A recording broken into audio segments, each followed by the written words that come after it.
الرحيم.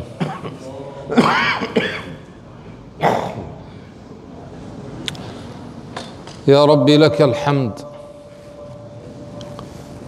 كما ينبغي لجلال وجهك وعظيم سلطانك ومجدك، حمدا على إنعامك وإفضالك،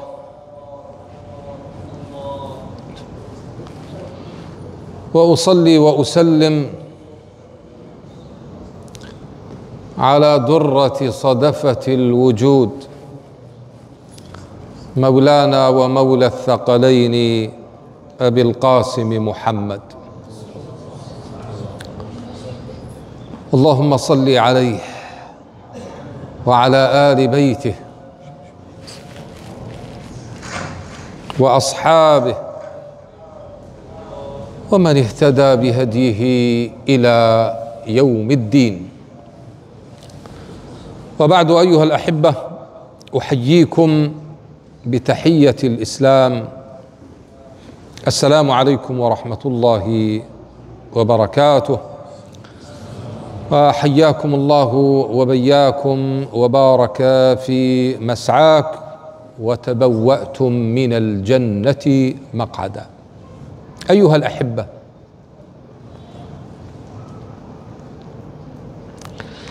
القرآن الكريم قد اهتم بالقلب، حيث ذكره أكثر من 131 مرة، والسنة النبوية قد اهتمت بالقلب. وقبل أن نعرج على هذا القلب الذي لا قبول بلا قصد، يعني بلا نية، ولا نية بلا قلب، بل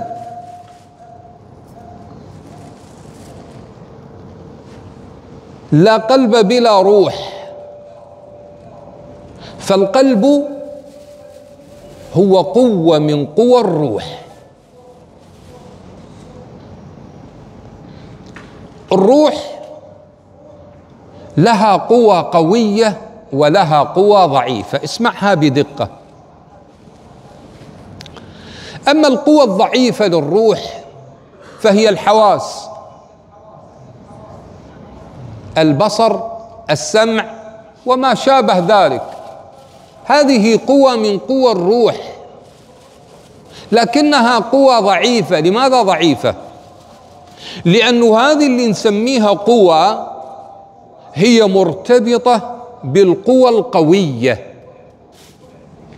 والقوى القوية هي القلب والفكر والنفس. انتبه بدقة لهذه العبارات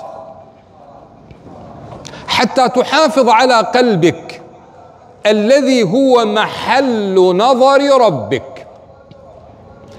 لابد مثلما أنك تنظر إلى المرآة يوميا، تنظر إلى هندامك، تنظر إلى شكلك، إلى شعرك، لأنه محل نظر الناس. فما يصير أنت تخرج من البيت إلا بملبس جميل وعطر وكذا، لأنه هذا محل نظر الناس. أما القلب محل نظر الله،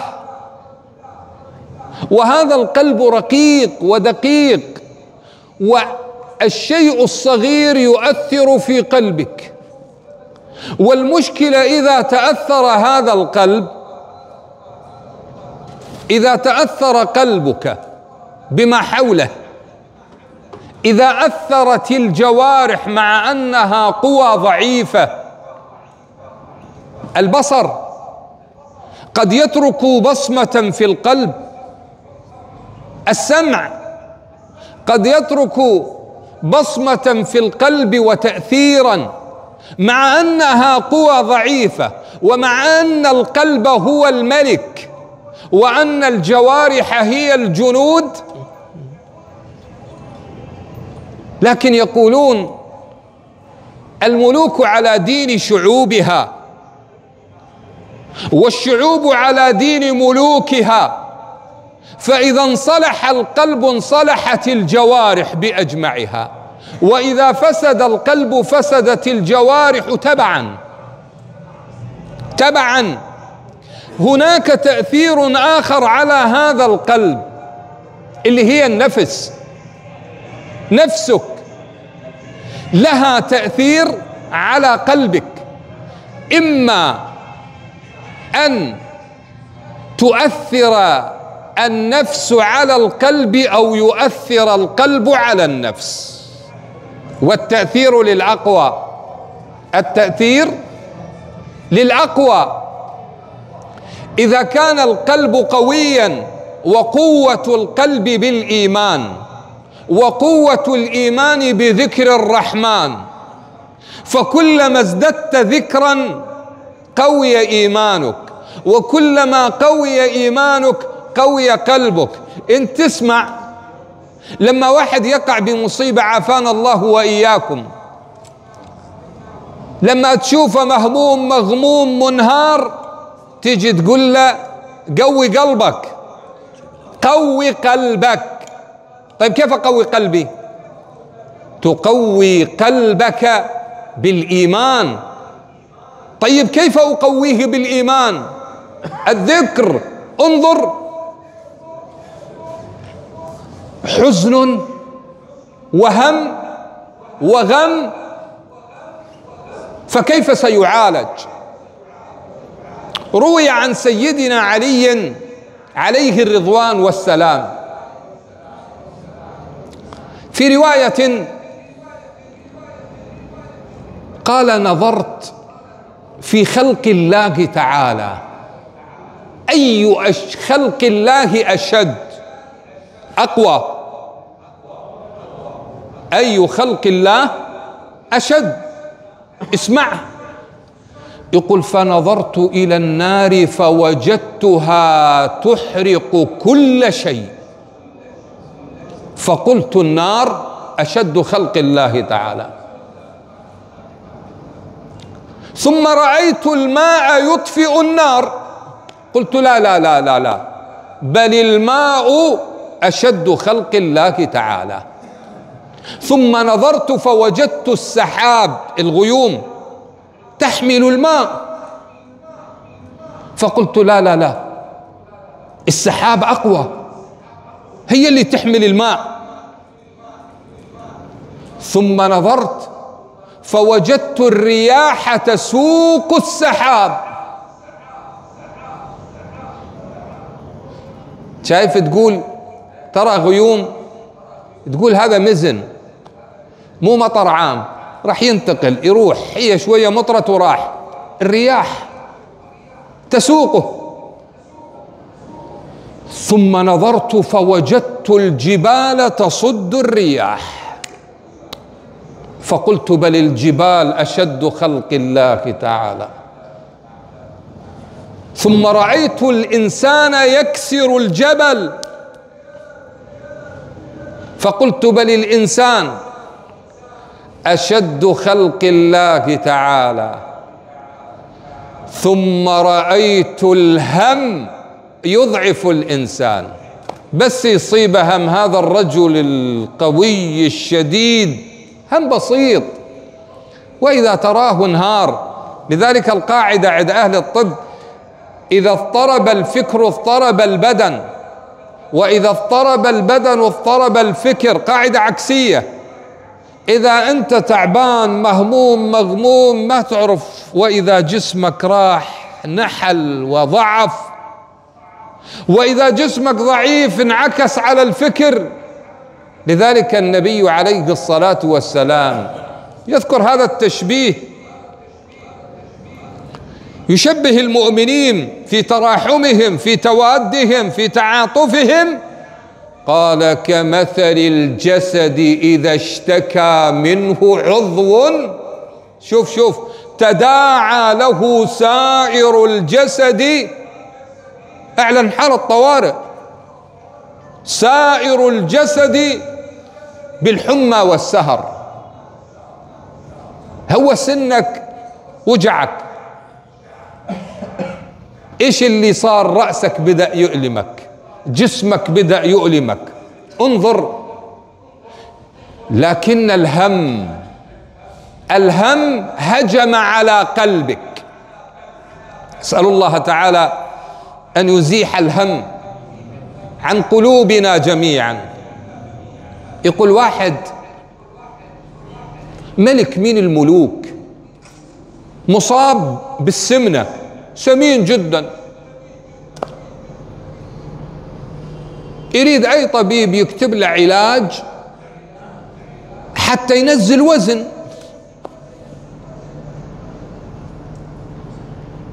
فالأطباء كل واحد يكتب دواء ما ينفع. فمر طبيب متجول. الملك قال أرسلوا لهذا الطبيب. فدخل الطبيب قال أعندك علاج يذوب هذا الشحم؟ الطبيب قال نعم.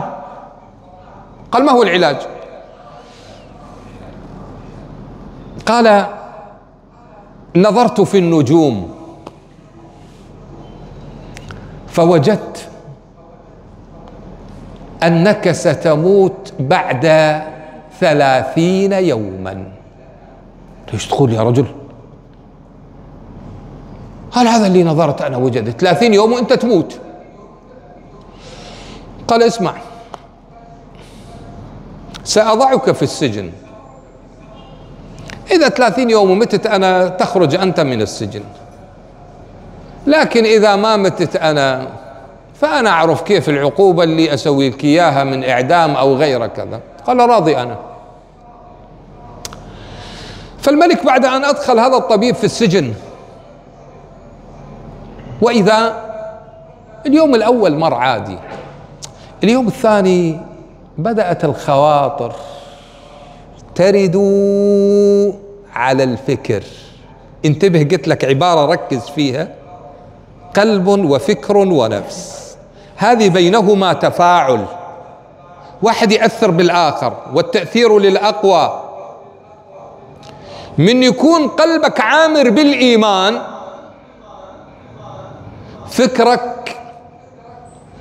فكرك راح يتجه صوب الأعمال الصالحة، ضميرك يصحو، يبتعد الظلم عنك، تبتعد عن الفواحش، لأن القلب. فبداية كل معصية هي فكرة. يقول سيدنا الجيلاني رضي الله عنه: هي هذه واردة تأتيك، إذا أنت عالجتها انتهت، فإذا لم تعالجها تحولت إلى جانب نية، ثم قصد، ثم عزيمة، ثم خلاص صار الفعل. لكن إذا من البداية أنت، يقول شيخنا عبارة لطيفة، وأصل العبارات أيضا يذكرها العلامة ابن حجر الهيثمي شارح كتاب المنهاج للإمام النووي في فقه الشافعية، لكن كل واحد له تعبير. فشيخنا الشيخ عباس الحسني حفظه الله يقول: نفسك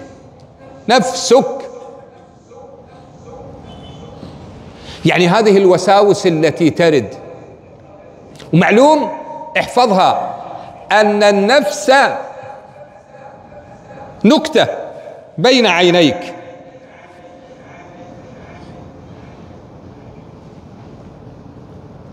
ونفس وما سواها فألهمها فجورها وتقواها. بها قوتين، قادرة على الفجور وقادرة على الإصلاح. رجع الأمر إليك، قد أفلح من زكاها وقد خاب من دساها. نفسك، هذا الدماغ الجانب الأمامي فيه هو مركز القيادة، مركز القيادة مو فقط عندك، مركز القيادة حتى عند الحيوانات. ناصية كاذبة خاطئة، شوف وين اجى للناصية، لنسفعن بالناصية. هكذا يوم القيامة نسفعان بالعامية، يقول واحد أشعفك من هذه الغرة اللي في رأسك، اللي نسميها بالعامية قذلة وما أعرف إيش. الملائكة منين الجرة لهذا؟ لنسفعن بالناصية. ناصي ليش يابا ماخذي انتو جاري من شعره؟ ناصية كاذبة خاطئة، أنا ما سويت شيء، فليدعو ناديه. مين ذول اللي كان وياهم؟ سندعو الزبانية. انظر لهذه الصيغة الحوارية. نفسك.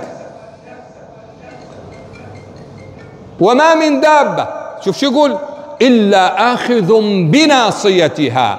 كل دابة هنا مركز القيادة، لكن هنا بالجهة الخلف من الدماغ تجد الأوهام وتأثيرات النفس وكذا. وخذها قاعدة عكسية، لما تفرغ هذه الجهة الخلفية من الأوهام فدليل على أن جهة الناصية ملئت بذكر الله تعالى. فإذا امتلأت الجهة الخلفية بالأوهام فبالعكس، لذلك أنت تحصل إيش؟ وقلنا بالأمام بين عينيك هي النفس، هن 3 قوى مرتبطة بروحك. نعم القلب هو الملك، لكن شايف 2 هنا عند وزيرين، ملك وعند وزيرين. هنا الوزير الفكر والوزير النفس. فإذا غذي الفكر من القلب لا راح اتجه إلى الأعمال الصالحة وكذا وطاعات وعبادة وصلاح. وإذا الفكر غذي من النفس اتجه إلى الظلم والشبهات والشهوات. وهل تشوف كلمة الفكر وصاحب الفكر الفلاني والمفكر الفلاني، مع احترامنا لكل كذا، لكن هي حسب القلب الذي سيملي على الفكر، إما يملي عليه بالطاعات والصلاح وإما يملي عليه عكس ذلك. لذلك شوف، أرجع إلى هذا الملك اللي خلى الطبيب في السجن. اليوم الأول مر، ثم الثاني. يعني معقول هذا الرجل كلامه يكون صحيح؟ يعني أنا أموت بعد شهر؟ الأسبوع الأول ازداد الهم، الثاني صار أقوى، الثالث أقوى، الرابع. الملك طبعا بدأ يذوب ذوبان، أنه اقتربت راح أموت وخلص، وبدأ. فاليوم قبل الأخير 29 وكان أرسلوا على هذا الطبيب، تعال. الطبيب اجى نظر لهذا الملك ما عرفه، هو من اجى بدين سمين، وإذا هذا ضعيف جدا. الملك يقول للطبيب أنت متأكد أنا راح أموت باكر، راح أموت غدا؟ الطبيب قال أيها الملك، الغيب يعلمه الله، أنا لا أعلم، ولكن نظرت فما وجدت شيئا يذيب الشحم إلا الهم. خليتك تعيش بالهم وبدأ. فتشوف انت الواحد من يكون مهموم ما عنده حتى شهية يأكل. الإنسان من يكون خائف ما عنده شهية يأكل، ما عنده شهية يأكل. شوف الفكر وين أثر. فلذلك رب العزة جعل لك هذا اللعاب في فمك حتى يرطب، وحتى اللقمة سائغة تدخل. لكن الخوف شو يسوي؟ سامع بالعامية يقول جف ريجة، الريق من الخوف، بحيث انت تريد اعطوني مي حتى اشرب، تريد شيء. يقولون احد الملوك انقتل، فكان هناك حكيم موجود. وقع الشك على ثلاثة، ذولا ندماء الملك اللي وياه ثلاثة، أبدا ما يطلع عن واحد من، لابد واحد من عندهم اللي قتل الملك. قال يا جماعة الكل تتجمع وعلى ساحل البحر وتنصب المحكمة، وذول الثلاثة يكونون أمام المحكمة. فالحكيم قال عبارة، انظر، قال كل واحد ضعوا أمامه صحن كبير من الرز تما. طيب هذا تريد تعاقب، تريد توكله. قال اللي ما راح يأكل هو اللي قتل الملك. حطوا الجانب. شوف هنا أنا اللي يعني يقولون كاد اللص أن يقول خذوني. فهذا اللي مسوي الفعلة يعني معقول راح يكشفني أنا؟ يريد يأكل من الخوف، جف ريجة يريد يأكل. ذولاك بدأوا ينسفون بالأكل، أكل أكل، هذا يريد يأكل لقمة، اللقمة ما تدخل. فعرفوا أنه هذا هو الذي قتل الملك فقتل. شوف الهم ماذا يفعل بك. يقول له ما وجدت شيء يذيب الشحوم إلا الهم. فسيدنا علي رضي الله عنه نرجع إليه قال نظرت إلى الإنسان فوجدته يكسر الجبل، فقلت الإنسان أشد خلق الله. ثم نظرت إلى الهم فوجدته يضعف الإنسان، فقلت بل الهم أشد خلق الله. ثم نظرت فوجدت ذكر الله يذهب الهم، ألا بذكر الله تطمئن القلوب. بذكر الله ما يبقى عندك شيء. لذلك اسمع عندما تجد إنسان خائف أي نوع من الخوف،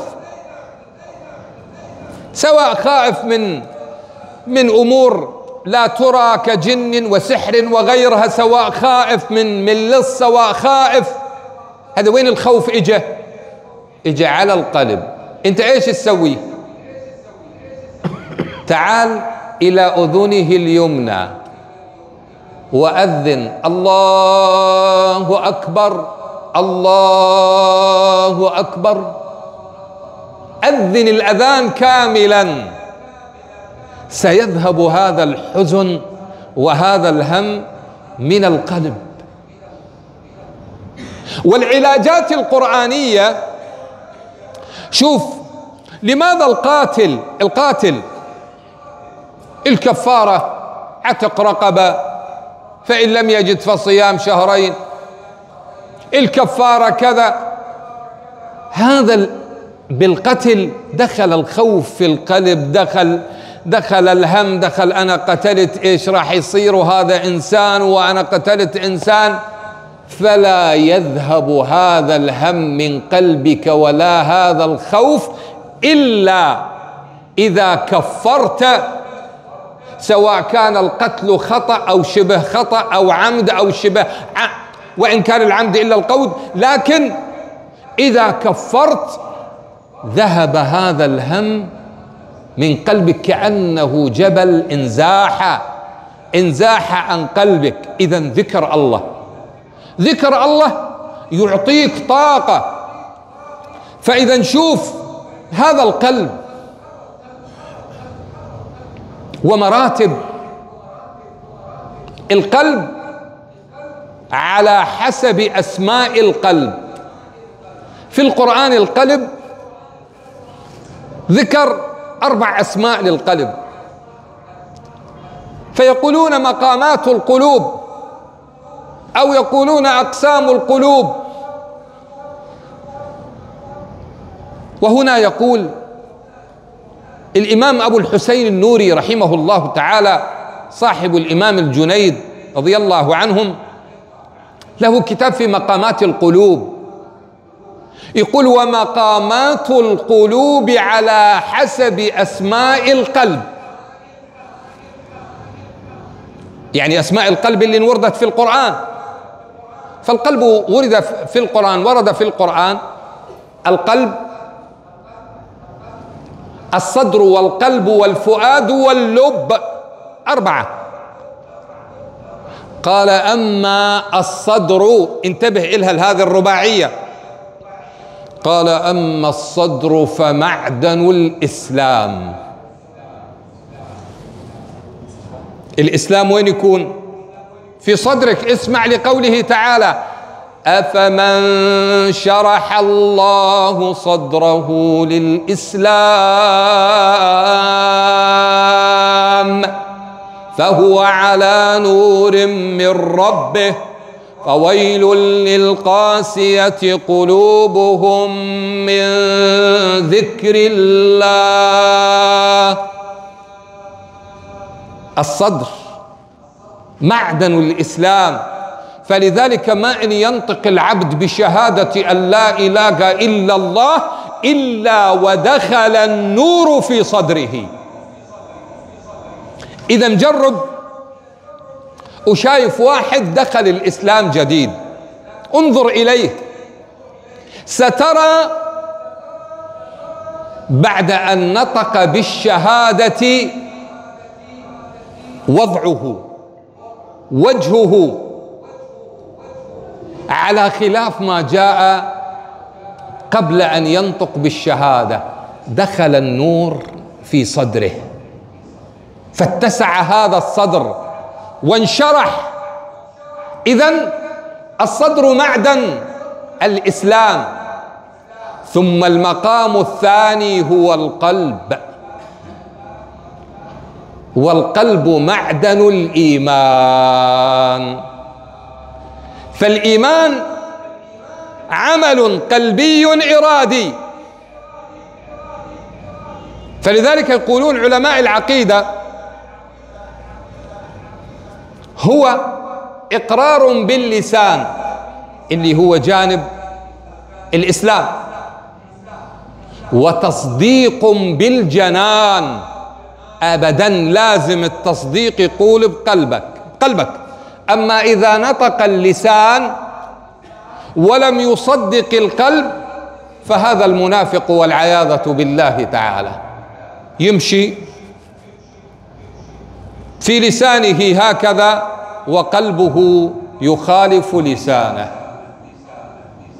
أما الكافر فلا اللسان ولا القلب. إذن وعلماء الحنفية أو الماتريدية يقولون الإيمان هو التصديق والإقرار. لابد يكون تصديق وين؟ بقلبك، لأن الإيمان معدن القلب. وقالت الأعراب آمنا، قالت القول باللسان، قالوا إحنا آمنا. شوف الجواب: قل لم تؤمنوا ولكن قولوا أسلمنا. إيه؟ ولما يدخل الإيمان في قلوبكم. ما تصير مؤمن إلا تصير مطابقة بين ما نطق به اللسان وبين ما صدق به الجنان. لابد قلبك. ثم بعد القلب هناك الأعلى الأعلى، إنه الفؤاد، والفؤاد هو معدن المعرفة بالله تعالى. والمعرفة نور يقذف، والمعرفة من الإحسان، والمعرفة مرتبطة بالمحبة، والمعرفة مرتبطة بالأنس بذكر الله، مرتبطة بالشوق والاشتياق، كل المعرفة. وش وقت توصل إلى المعرفة؟ قالوا من عرف نفسه عرف ربه، من عرف نفسه بالافتقار عرف ربه بالغنى. لابد أن تعرف نفسك فتعرف من أنت لتصل إلى مقام المعرفة بالله. طيب إيش أسوي أنا يا جماعة؟ قالوا اصحب من يعرفك بنفسك، فإذا عرفت نفسك عرفت ربك. اصحب من يعرفك بنفسك. هل أتبعك على أن تعلمني مما علمت رشدا؟ تحتاج أن تصحب. قال إنك لن تستطيع معي صبرا. المسألة تحتاج إلى صبر، وما راح تصبر. قال ستجدني إن شاء الله صابرا ولا أعصي لك أمرا. لذلك شوف النبي عليه الصلاة والسلام الله قال له واصبر نفسك مع الذين يدعون ربهم بالغداة والعشي يريدون وجهه. الله جل جلاله اصبر نفسك مع المعية. المعية تحتاج إلى المعية. اتقوا الله وكونوا مع الصادقين. حتى بهذه الصحبة يفاض من حيث لا تدري أو لا تدري من قلب من أحببت إلى قلبك. لذلك قال عبارات لابن تيمية رحمه الله، يقول المحب يجذب. شلون يصير حب؟ شلون يصير حب؟ الحب بالقلب. شلون يصير حب؟ لابد أن تسبقه المعرفة، أن تعرف محبوبك. وقبل أن تعرف محبوبك لازم أن يكون لك علم عن هذا المحبوب اللي تحبه. فإذا حصل العلم والمعرفة وقع الحب. فإذا وقع الحب، والحب مراتب، قد يصل الحب إلى شغاف القلب. شغاف القلب. عندما يصل لهذه الحالة، شوف شو يقول ابن تيمية، يقول المحب يجذب. لما وقع حب بينك لازم تعرف أنت من تحب، لازم تعرف من تحب. فالصاحب ساحب، ما يصير أي واحد. لازم تعرف صفات هذا الذي تحبه، لأنه سيجذب على قدر الحب، على قوة الحب. فإما أن تجذب أو تجذب. لو أنت ساحب له هو ساحبك، لو أنت جاذب إلى ما أنت عليه لو هو جذبك. وهذا يتعلق بقوة هذا القلب. فلذلك قال المحب يجذب والمحبوب يجذب. شوف يقول وأنك إذا أحببت المحب ذكرت الله بالحب. يقول ذكرت الله لأنك تذكرت محبوب الله. تذكرت محبوب الحق فذكرك بذكر الله تعالى. إذن اعرف من تحب ومن تصاحب.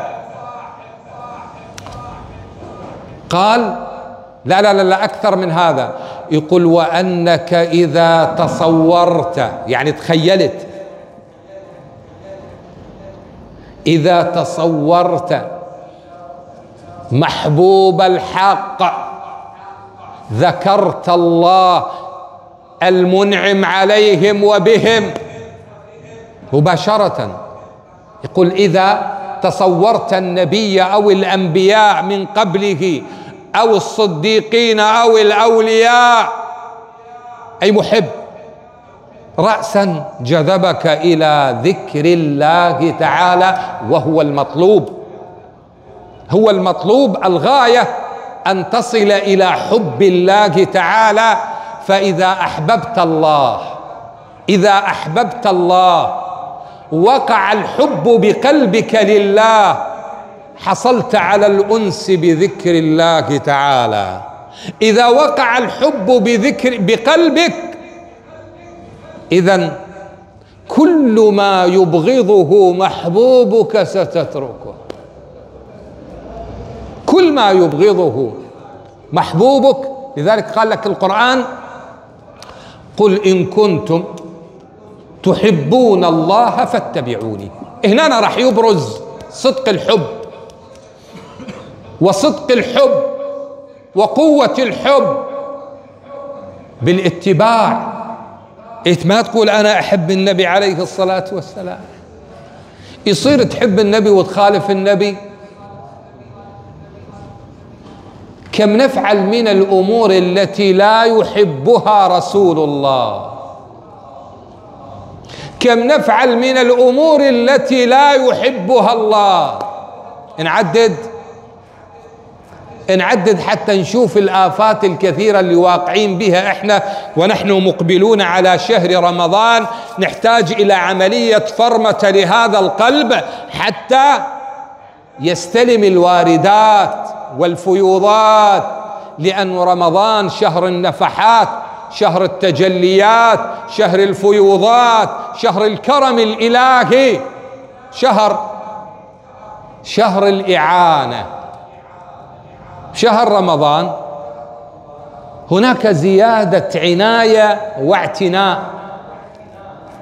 أما الشياطين حتى لا تظل تقول هذا الشيطان وسوس، يا أبا هذا الشيطان وصفدناه قيدناه.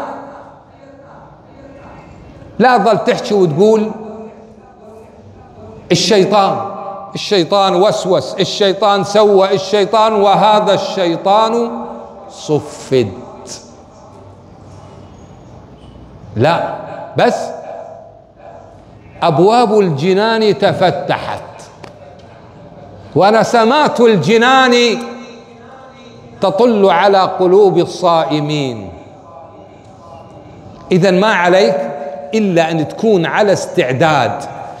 عملية فرمة لهذا القلب قبل أن يقبل عليك شهر رمضان اللي رب العزة يريدك أن تصل به إلى مقام التقوى. ومقام التقوى هو مقام القبول. إنما يتقبل الله من المتقين، أبد ما يتقبل من غير المتقين. لازم تكون عندك بطاقة تقوى. إنما يتقبل الله من المتقين. اللي ما عنده تقوى لا يدخل الجنة، لأنها أعدت للمتقين حصرا. إذا شوف، تحتاج أن هذا القلب تزكية، تهذيب، تربية. الله أرسل نبيه أعظم وظيفة للحبيب عليه الصلاة والسلام، يزكيهم ويعلمهم الكتاب والحكمة. كيف يزكيهم؟ والتزكية تطهير وتهذيب وتخلية، تخلية للقلب مما علق فيه. كيف يزكيه النبي عليه الصلاة والسلام؟ إنها إشراقات من قلب الحبيب بإذن الله تعالى إلى تلك القلوب، فتزكيها، تطهرها بنظرة، بلمسة، بتوجه. شوف شوف شوف شوف القلب. وهذا لا ينقطع، لأن الله قال: وما أرسلناك إلا رحمة للعالمين. ليس في زمن يجي أبي بن كعب صحابي الجليل يسمع واحد يقرأ القرآن بقراءة لم يسمعها من النبي عليه الصلاة والسلام، فانتظر حتى ينتهي، فأخذ بتلابيب ثوبه وجابن النبي، قال: يا رسول الله اسمع لهذا، وفي رواية لهذين يقرآن قراءة ما أقرأتني إياها. يقول الحبيب: قال لفلان اقرأ، فقرأ هذا الغلام. النبي قال: نعم هكذا أنزل علي. قال للثاني: اقرأ، فقرأ، قال: نعم هكذا أنزل علي. اقرأ يا أبي، فقرأت، قال: هكذا أنزل. يقول: فوقع في قلبي من أمر الجاهلية، يعني من الشك، ما لم يقع من قلبي من قبل داخل قلبي. لكن على مين يا عم؟ هذا الحبيب قال: سووا صفوفكم فإني أراكم من وراء ظهري كما أراكم من أمامي. وفي رواية في الصحيح: فإني أرى خشوعكم.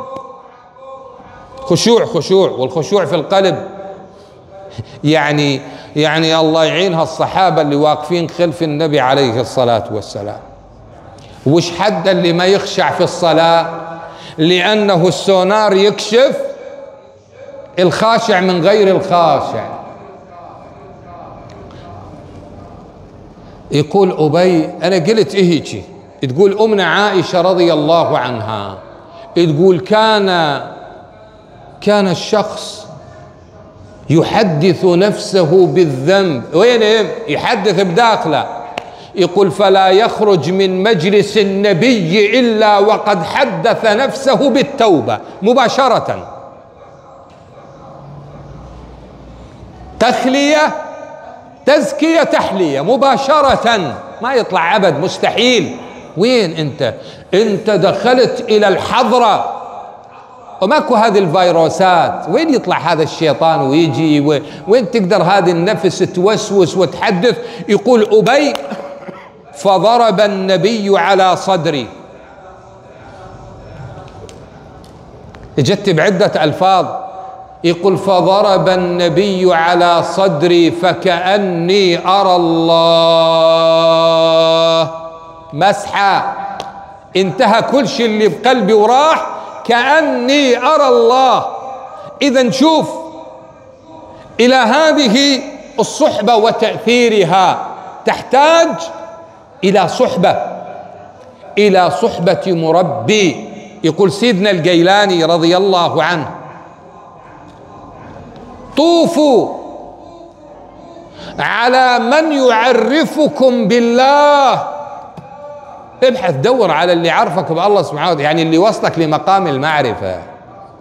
أحد يجي يتفلسف عليه يقول لك عشان ما أعرف الله. اسمع، هناك معرفة إيمان وهناك معرفة إيقان، لازم تفرق. هناك معرفة استدلال مبنية على الدليل. البعرة، هذا الأعرابي يقول: البعرة تدل على البعير والأثر يدل على المسير. هذا استدلال، مقدمات ونتائج. هناك إيمان إيقان، هناك إيمان معرفة. فإيمان الأنبياء ليس كإيمان الصديقين، وإيمان الصديقين ليس كإيمان المؤمنين، يختلف. لأن الإيمان يزيد وينقص على ما ذهب إليه الشافعي رضي الله عنه. يزيد بالأعمال الصالحة وينقص بالسيئات. إذن الصحبة قال طوفوا على من يدلكم على الله، يدليك. إيه طيب إن شو نسوي؟ قال فإذا سيدنا الجيلاني يقول فإذا وجدتموهم فاخدموهم بأموالكم وأنفسكم. هذه فرصة ما تتحصل. إذا وجدت واحد يدليك على الله، يعرفك بالله تعالى، اخدمه واصحبه. فلذلك قالوا ما لذة العيش إلا صحبة الفقراء، هم السلاطين والسادات والأمراء. تريد أن تنال السيادة، أن تنال الإمارة، فاصحبهم وتأدب بآدابهم. ليس صحبة فقط، وتأدب بآدابهم.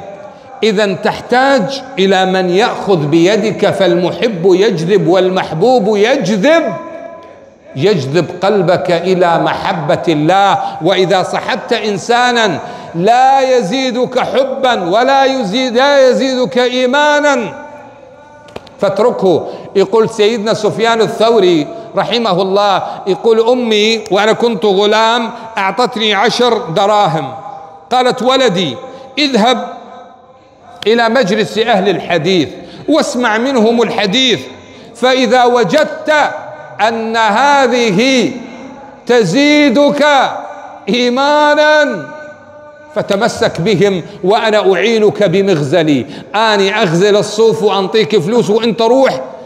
إذا ما وجدت هذه تزيدك إيمان فابحث عن غيره، دور لك واحد، لأنه المتحدث له أثر، فمن تأثر أثر، ومن لم يتأثر لا يؤثر. اصحب من يؤثر بقلبك ويأخذ بيدك إلى ربك، لأن الحياة فرصة. إذن شوف أيها الحبيب، صدر وقلب وفؤاد. والفؤاد قلنا معدن المعرفة، أعلى. قال لقول الله تعالى ما كذب الفؤاد ما رأى. الفؤاد عنده يقين، الفؤاد يقين، ماكو شكوك. لذلك قال عليه الصلاة والسلام الصبر نصف الإيمان واليقين كله. اليقين كل الإيمان جامع. ثم الرابعة قال واللب معدن التوحيد. الله، طيب تأخر التوحيد ليش ما صار بالبداية؟ صار إسلام، إيمان، معرفة، معناتها التحقق بالتوحيد. والتوحيد حقيقة التوحيد أن يكون التجريد والتفريد يجمع الإخلاص، الصدق، الفرار إلى الله. فإذا كانت هذه المراتب الثلاثة وصلت إلى التوحيد الحقيقي. قال ومنه قوله تعالى لآيات لأولي الألباب.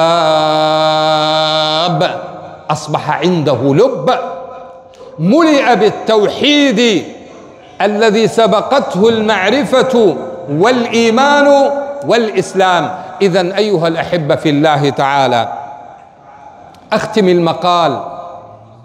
قلبك فهو محل نظر ربك، وهذا القلب يتأثر بأي شيء. فالنظرة سهم مسموم من سهام إبليس. شوف من تركها خوفا من الله أبدله الله إيمانا يجد حلاوته بقلبه. يعني النظرة شو تسوي؟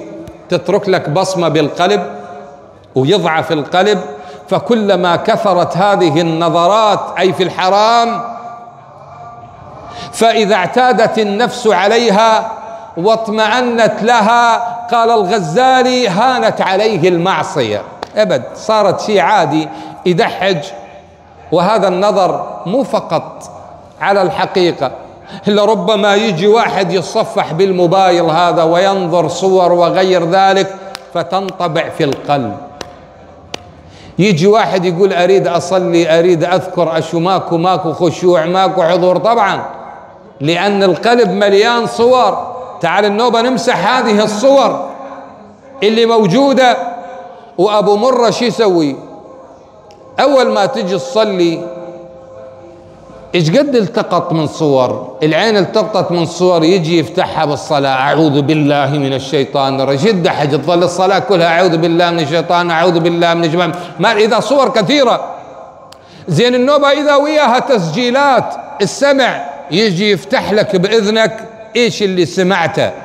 أنا جاي أصلي وإذا أسمع الأغنية اللي سمعتها قبل قليل أو قبل كذا أو كذا، لأن الشيطان يريد أن يختلس، يسرق من صلاتك. لذلك إيش تسوي؟ حافظ على قلبك، حافظ على قلبك، لا تعلق فيه هذه الأمور فتخسر قلبك، تخسر الإيمان، يبدأ يضعف عندك، يضعف والنوبة تريد ترفع ايديك يا رب. يقول أنى يستجاب له. شوف الأمور اللي تأثر. ومطعمه حرام وملبسه حرام وغذي بالحرام، مو تكثر، اتشرب القلب بالمحرمات كلها، أثرت النفس. النوبة انقلب القلب وصار نفس، انقلب. أدور على قلبي ما موجود قلبي. اللي يتدبر القرآن قلبي، مدى أتدبر القرآن أني. اللي يخشع هو قلبي، مدى يخشع قلبي. اللي خاف من الله قلبي، مدى يخاف من الله قلبي. صارت هينة عندي المعصية، أدحج على أي مرأة أشوفها هين، يلا قول استغفر الله، يلا ربك غفور رحيم. هانت المعصية. أما هذه ظاهرة بالله عيني شافت، لا، لساني هذا لساني صرت أغتاب الناس. يقول الإمام الغزالي حتى صارت الغيبة هينة على اللسان، فصار الناس إذا رأوا الملك وعليه الحرير والديباج والذهب وقعوا فيه. باع هذا الدحج، باع هذا راكب سيارة ما أعرف إيش اسمها السيارات هذه، منين جايبها عمي هذه؟ أبدا، كنا نمشي على سوء النية. أدري البارحة أنت صرت موظف، منين جبت هاي السيارة؟ لو فلان، عمي أنت إيش اللي دخل؟ أنت اطلعت على أسرار الناس. طيب يمكن عنده هذا شغلة أخرى، يمكن. أحسن الظن بالناس، ما لك دخل أنت. أحسن الظن بعباد الله تعالى، لا تبدأ أنت تشكك بالناس، لأن المشكلة ستصل إليك. دحجت وقلت هذا كله من الحرام اللي دا ياخذوه واللي غيبة. يقول إذا رأوا ملكا عليه حرير وذهب، قال والأشد من ذلك هي الغيبة. أشد مما أنه هذا الملك ماخذ حرير وذهب، غيبة.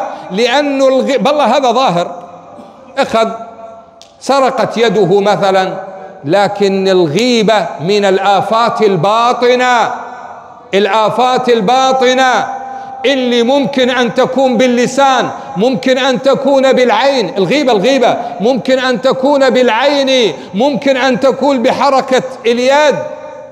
يابا أنا ما حكيت على أحد، شايف يقولوا لك فلان من الناس لابس كذا، أنت تحرك بإيدك يمنى ويسرى، يعني إيش هذه الحركة؟ غيبة. إذا شفت دا يسألوك على فلان وسويت بإيدك هيجي، يعني قصير، غيبة. الله إذا ما بقيت علينا شيء، لا هي لأنه لا بد أن تحافظ على قلبك مع ربك. أحسن الظن بالناس، دع الخلق للخالق. يقولون، قال ابن القيم لما غاب ذكر الحق حضر ذكر الخلق. لما القلب غاب عن ذكر الله يجوي الناس بقلبك كلها، فتشوف انت فلان وفلان وفلان بقلبك صار. اذا الغيبة، اذا النميمة، اذا الحسد، اذا الحقد، اذا الكبر، اذا الرياء، اذا العجب، كلها آفات أثرت على قلبك. لذلك قلت اصحب من يعرفك بنفسك، فإذا عرفت نفسك عرفت ربك. نعم أيها الحبيب، ابحث عن الذي يعرفك، افتقر بين يدي مولاك وقل يا رب دليني على اللي دليني على معرفتك، يا رب أرشدني إلى الذي يأخذ بيدي إليك. فالعمر قصير، العمر قصير. وتذكر يوم تدعى كل أمة بإمامها، بإمامها. ابحث من تصحب، اصبر نفسك مع الذين يدعون ربهم بالغداة والعشي يريدون وجهه. دول أهل الإخلاص، أهل الصفاء، يريدون وجهه. طيب إذا وجدتهم يا رب لا تعد عيناك عنهم أبد. اتمسك بهؤلاء وأنت تريد الوصول إلى الله، إلى مقام الرضا والرضوان، إلى مقام الفلاح والنجاة والفوز. أسأل الله سبحانه وتعالى أن يرزقنا قلوبا عامرة بذكره، أن يشرح صدورنا، أن ينور أفكارنا بنور القرآن، وأن يجعلنا هداة مهديين غير ضالين ولا مضلين. اللهم اشغلنا بأنفسنا يا الله، اللهم لا تشغلنا بغيرك يا الله. اشغلنا بما فيه صلاح ديننا ودنيانا. اجعل همنا رضاك، لا تجعل همنا الدنيا يا أرحم الراحمين. بلغنا رمضان، أعنا فيه على الصيام والقيام، أعنا على حفظ الصيام، أعنا يا رب أن نصل إلى الصيام الذي تريده أن يوصلنا إلى مقام التقوى. اللهم آمين، اللهم آمين. ورحم الله من قال آمين. شكر الله حسن استماعكم. بارك الله في هذا الجمع المبارك، جمعنا الله وإياكم بمستقر رحمته تحت لواء حبيبه صلى الله عليه وسلم، إخوانا على سرر متقابلين. بارك الله في هذا المسجد، رحم الله بانيه، وبارك الله في إمامه وخطيبه ومؤذنه وخادمه وفي مصليه. رحمنا الله جميعا معكم وبكم، اللهم آمين. وآخر دعوانا أن الحمد لله رب العالمين، وصلى الله على سيدنا محمد وعلى آله وصحبه أجمعين. سبحانك اللهم وبحمدك، نشهد أن لا إله إلا أنت، نستغفرك ونتوب إليك. سبحان ربك رب العزة عما يصفون، وسلام على المرسلين، والحمد لله رب العالمين. الله يرضى عنكم جميعا. أعزكم